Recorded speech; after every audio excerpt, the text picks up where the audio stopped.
راز کی اعتراض و بیزاری، یاس و ملال اور افسردگی سے محفوظ رہتا ہے۔ جو اللہ سے راضی ہوگا اس کا دل نور ایمانی، محبت و یقین، قناعت و رضا، غنا و امن، انابت اور رجوع اللہ سے بھر جائے گا۔ اے فقیر، صبر جمیل اختیار کرو کہ تم مال کی ذمہ داریوں، ثروت کی خدمت، گن گن کر رکھنے کی مشقت، حراست مال اور اللہ کے ہاں اس کی پوچھ تاچھ سے بچ گئے۔ اے نابینا، تمہاری آنکھیں چلی گئیں تو کیا ہوا، ان کا بدلہ جنت ملے گی۔ ان کے بدلے دل میں بصیرت کا نور پیدا ہوگا، تم منکرات، لہو و لعب اور پریشان چیزیں دیکھنے سے بچ گئے۔ اے مریض، انشاءاللہ شفا ملے گی، تمہاری خطائیں معاف ہو گئیں، گناہوں سے تم پاک ہو گئے، دل صیقل ہو گیا، نفس میں انکساری آ گئی، تمہارا تکبر ختم ہو گیا۔ مفقود کے بارے میں کیوں سوچتے ہو، موجود پر شکر کیوں نہیں کرتے، موجودہ نعمت کو بھول جاتے ہو، غیر موجود نعمت پر حسرت کرتے ہو، لوگوں سے حسد ہے جو تمہارے پاس ہے، اس سے غفلت برتتے ہو۔ دنیا میں مسافر کی طرح رہو، روٹی کا ایک ٹکڑا، پانی کا ایک گھونٹ، ایک چادر، چند دن اور راتیں، یہی زندگانی ہے۔ اس کے بعد قبر ہے، جو مالدار ہو یا غریب، سب کے لیے برابر ہی ہوتی ہے۔ بادشاہ خادم کے پاس، سردار باڈی گارڈ کے پاس، مشہور شاعر گمنام فقیر کے ساتھ، مالدار غریب مسکین کے ساتھ دفن ہوں گے، لیکن عالم برزخ میں ایمان و عمل صالح کے مطابق پھر سب کے الگ درجے ہیں، سب سے الگ سلوک ہوگا۔ نیا دن آئے تو اسے خوش آمدید کہو، اس کی اچھی ضیافت کرو، اس طرح کے فریضہ ادا ہو، واجب پر عمل کیا جائے، تجدید توبہ ہو، اور خطاؤں و فکروں سے اسے میلا نہ کرو، کیونکہ وہ پھر لوٹ کر نہیں آئے گا۔ ماضی کی یاد آئے تو اپنی شاندار تاریخ یاد کرو تاکہ تمہیں خوشی ہو۔ آج کے دن اپنی کامیابی پر نظر رکھو، اس سے بھی خوشی ملے گی۔ کل یاد آئے تو اپنے خوبصورت خواب یاد کرو اور اچھی فال لو۔ طول عمر تجربات کا ڈھیر اور معلومات و معارف کا ذخیرہ ہے۔ ہر نئے دن سے فن زندگی کا ایک سبق لو، عقل مندوں کے لیے طول عمر برکت ہے۔ تھوڑا سا خوف ہوگا تو امن یاد آئے گا، دعا پر ابھارے گا اور آپ کو معصیت سے روکے گا، بڑے خطرات سے ڈرائے گا۔ تھوڑا سا مرض بھی ضروری ہے کہ عافیت کی قدر معلوم ہوگی، تکبر کی جڑ کٹے گی اور غفلت کی نیند سے دل بیدار ہوگا۔ زندگی تھوڑی سی ہے، برائی سے اسے اور کم نہ کرو، دوست بھی تھوڑے ہیں، انہیں ملامت سے نہ کھو، دشمن بہت ہیں، بد اخلاقی سے ان میں اضافہ نہ کرو۔ صبر و استقلال میں چونٹی کی مثال بنو کہ 100 بار درخت پر چڑھتی ہے اور گرتی ہے، پھر چڑھتی ہے حتیٰ کہ منزل تک پہنچ جاتی ہے، اکتاتی نہیں۔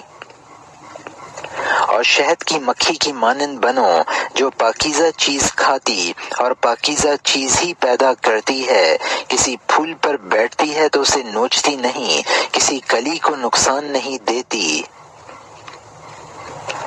فرشتے اس گھر میں داخل نہیں ہوتے جس میں کتا ہو، پھر سکینت اس دل میں کیسے داخل ہوگی جس میں شہوتوں اور شبہات کے کتے جگہ بناتے ہوں۔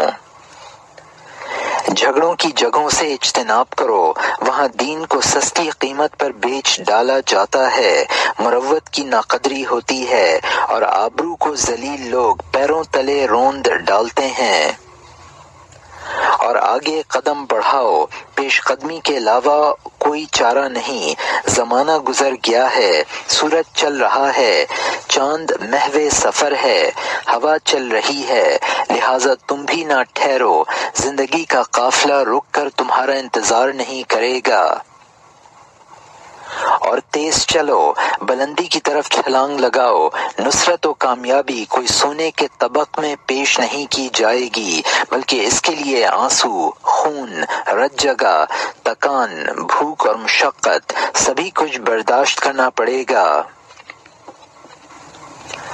کام کرنے والے کا پسینہ بیٹھے ہوئے کی مشک سے زیادہ پاک ہے۔ محنت کش کی صدائیں بیکار لوگوں کے نغموں سے خوبصورت ہیں۔ بھوکے کی روٹی مالدار کے مرغن کھانوں سے زیادہ لذیذ ہے۔ کامیاب ہونے والوں کو حاسد جو طعن و تشنیع کرتے ہیں، وہ کامیابی کا اعلان ہے، وہ تمہارے تفوق کا مفت اشتہار ہے، وہ کامیابی پر توپوں کی سلامی ہے۔ تفوق اور انفرادیت کا اعتراف انصاب و القاب، آمدنی اور تعلیم کے معیار سے نہیں ہوتا، بلکہ اس کے لیے ہمت، حوصلہ، بلند خیالی، بلند نصب العین اور صبر جمیل کی ضرورت ہوتی ہے، تبھی بڑا مقام ملتا ہے۔ مشکلات سے خوف نہ کھاؤ، کیونکہ ایک شیر اونٹوں کے بہت بڑے ریوڑ کے سامنے بغیر ڈرے اکیلا جاتا ہے۔ کامیابی کی زیادتی سے تنگ نہ آؤ کہ ایک معمولی بیل کتنا سامان ڈھوتا ہے، پھر بھی آہوزاری نہیں کرتا۔ اپنے نشانہ سے بیزار نہ ہو کہ چیتا آگ کے اندر بھی اپنے شکار پر جھپٹ پڑتا ہے۔ معاملات میں خود رائے نہ برتو، مشورہ لو کہ دو کا مشورہ ایک کی رائے سے بہتر ہوتا ہے۔ جیسے کہ رسی سے دوسری رسی ملا کر باندھی جائے تو وہ مضبوط ہو جاتی ہے۔ تم پر جو تنقید بھی کی جائے اسے اپنے خلاف نہ سمجھو، بلکہ ناقد کے مقصد سے قطع نظر تم اس سے فائدہ اٹھاؤ، کیونکہ مدح سے زیادہ تم کو اصلاح کی ضرورت ہے۔ جو لوگوں کو جان جائے گا اسے راحت ملے گی، اس لیے ان کی مدح پر خوش نہ ہو، ان کی مذمت سے اکتاؤ نہیں کہ لوگ جلدی ناراض ہوتے اور جلد ہی خوش بھی ہو جاتے ہیں۔ اصل محرک ان کی خواہش ہوتی ہے۔ یہ نہ سمجھو کہ بیماریاں تم کو مقصد تک پہنچنے سے روک دیں گی۔ کتنے فاضل ہیں جنہوں نے بلند مقام پایا، حالانکہ بعض اندھے، بعض بہرے، بعض لنگڑے یا فالج زدہ تھے۔ معاملہ ہمت کا ہے، جسم کا نہیں۔ بہت ممکن ہے کہ اللہ سبحانہ و تعالی تم کو نہ دے اور وہی عطا بن جائے، تمہاری خواہش پوری نہ ہو، اس میں تاخیر ہو، یہی اس کا لطف اور اس کی عنایت بن جائے، کیونکہ تم سے زیادہ بصیرت والا اور تم کو جاننے والا وہ ہے، تم نہیں۔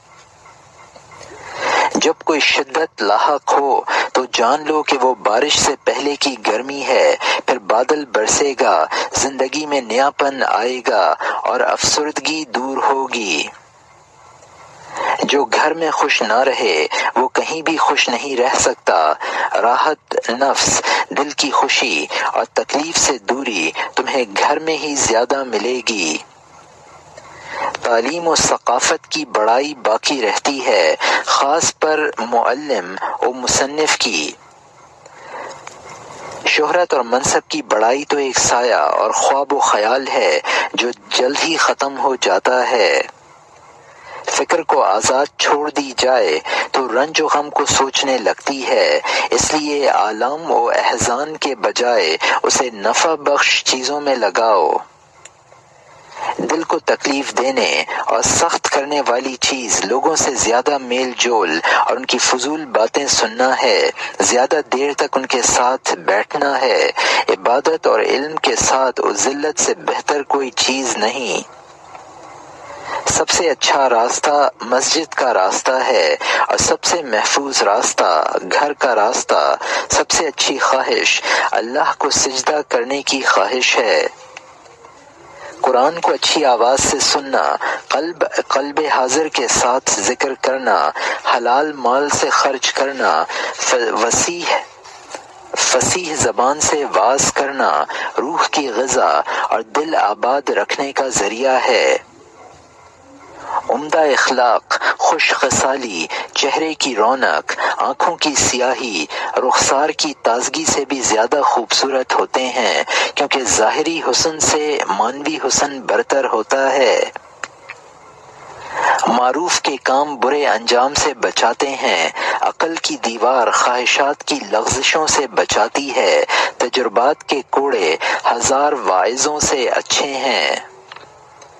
ہزاروں لوگوں کو دیکھو جنہوں نے زندگیاں ناچ گانے، لہو و لعب اور فالتو چیزوں میں ضائع کر دی ہیں، اس کے بعد تمہارے پاس جو خیر ہے اس پر اللہ کا شکر ادا کرو کہ مبتلا کو دیکھ کر اچھا آدمی عبرت حاصل کرتا ہے۔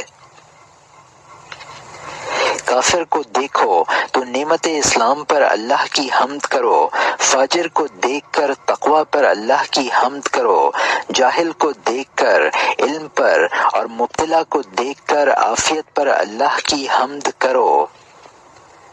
سورج تمہارے لیے بنا ہے، اس کی روشنی میں نہاؤ، ہوائیں تمہارے لیے چلتی ہیں، ان سے لطف اندوز ہو، نہریں تمہارے لیے پیدا ہوئی ہیں، ان کے پانی سے لذت حاصل کرو، پھل تمہارے لیے پیدا ہوئے ہیں، انہیں خوشی سے کھاؤ، اور اللہ کی تمام عطیات پر اس کی حمد کرو۔ اندھا بیچارہ دنیا کو دیکھنے کی، بہرا سننے کی، لنگڑا چلنے کی، گونگا بولنے کی تمنا کرتا ہے، اور تم دیکھتے، سنتے، چلتے اور بولتے ہو۔ یہ نہ سمجھو کہ زندگی کسی کے لیے کامل ہو گئی ہے، کسی کے پاس گھر ہے کار نہیں، کسی کے پاس بیوی ہے کام نہیں، کسی کو کھانے کی خواہش ہے تو کھانا نہیں، کسی کے پاس کھانے کی افراط ہے لیکن کھانے سے منع کر دیا گیا ہے۔ مسجد آخرت کا بازار ہے، کتاب عمر بھر کی دوست ہے، عمل صالح قبر کا مونس ہوگا، خلق حسن شرف کا تاج ہے، کرم سب سے خوبصورت کپڑا ہے۔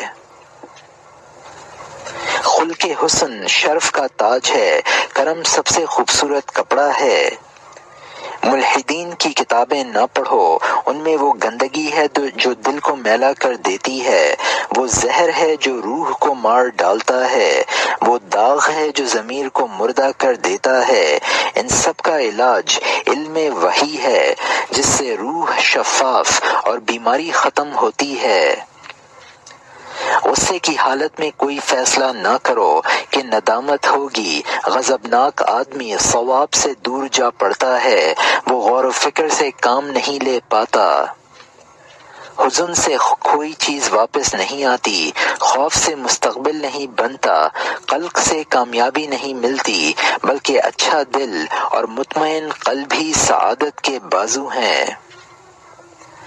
لوگوں سے اپنے احترام کا مطالبہ نہ کرو جب تک تم ان کا احترام نہ کرو، اپنی ناکامی پر ان کو دوش نہ دو، اپنے آپ کو دو، ان سے اکرام کرانا ہو تو خود اپنا اکرام کرو۔ جھونپڑے والے کو اپنے جھونپڑے پر خوش رہنا چاہیے، اسے معلوم ہی ہوگا کہ محلات ٹوٹ جائیں گے۔ پرانے کپڑے پہننے والوں کو اپنے کپڑوں پر قناعت کرنی چاہیے جب انہیں پتہ چلے کہ دیبا و حریر بھی پھٹ جائیں گے۔ جو نفس کے پیچھے چلے گا تو چونکہ اس کی خواہشات کی کوئی حد نہیں، وہ دھوکے باز نفسیات پر ابھارے گا، اس لیے ایسا آدمی رنج کا شکار ہوگا، معاملات ضائع ہوں گے اور ذہن منتشر رہے گا۔ اے وہ شخص جس نے بیٹا کھو دیا ہے، تمہیں جنت میں قصر حمد ملے گا، جس سے دنیا کا حصہ کھو جائے اس کا حصہ عدن کے باغات میں منتظر ہے۔ پرندے کو روزی گھونسلے میں نہیں مل جاتی، شیر کی خوراک کچھار میں اسے نہیں پہنچتی، چونٹی کا کھانا گھر میں نہیں آتا، یہ سب غذا کی طلب میں نکلتے اور محنت کرتے ہیں، انہی کی طرح طلب کرو اور محنت کرو تبھی پاؤ گے۔ وہ ہر آواز کو اپنے خلاف ہی سمجھتے ہیں، جیسا کہ قرآن میں ہے، موت سے پہلے ہی مر جاتے ہیں، ہر مصیبت اور حادثے سے اندیشہ ناک رہتے ہیں، ہر آواز اور حرکت پر خوف کرتے ہیں، کیونکہ ان کے دل خالی اور نفوس پراگندہ ہوتے ہیں۔ اللہ جس حال میں رکھے اس کا شکر ادا کرو، کیونکہ وہی تمہارے بارے میں جانتا ہے۔ اگر بیمار ہو جاؤ تو یہ نہ کہو کاش میں بیمار نہ ہوتا، غریب ہو جاؤ تو یہ نہ کہو کاش میں ثروت مند ہوتا۔ ہو سکتا ہے کہ سفر سے تمہاری تاخیر میں خیر ہو، اور بیوی سے محرومی میں برکت ہو، اور کسی نوکری کے چھن جانے میں بھی برکت ہو، وہی جانتا ہے تم نہیں جانتے۔ پتھر درخت سے زیادہ قوی ہے، لوہا پتھر سے زیادہ، آگ لوہے سے زیادہ، ہوا آگ سے زیادہ، اور ایمان تیز ہوا سے بھی زیادہ قوی ہے۔ تم کو جو بھی مصیبت پہنچتی ہے وہ نہ بھلایا جانے والا سبق ہے جو ذہن میں محفوظ ہو جاتا ہے، وہ حافظ میں ثبت ہو جانے والی نس ہے۔ کامیابی آزمائش، زخم، رکاوٹ، آفت وغیرہ کے قطروں کا نام ہے، اور ناکامی گمنامی، کسل مندی، عاجزی، ذلت و خواری کے چند قطرات ہیں۔ جو عارضی شہرت چاہتا ہو اور اچھی تعریف کے ساتھ دائمی ذکر نہ چاہتا ہو، جو علم نافع اور عمل صالح سے ہی ہو سکتا ہے، تو وہ سیدھا سا بے حوصلہ آدمی ہے۔ اے بلال، نماز کا اعلان کرو اور ہمیں راحت پہنچاؤ، کیونکہ سکینت کا دریا، امن کی نہر اور دل پر چلنے والی ٹھنڈی و پرسکون ہوا ہے جو خوف اور حزن کی آگ بجھا دیتی ہے۔ اگر رب کی معصیت نہیں کی، نہ کسی پر ظلم کیا ہو، تو پھر سکون سے سو جاؤ، تمہاری محنت کامیاب اور نصیبہ کھلا ہے، تمہارا کوئی دشمن نہیں۔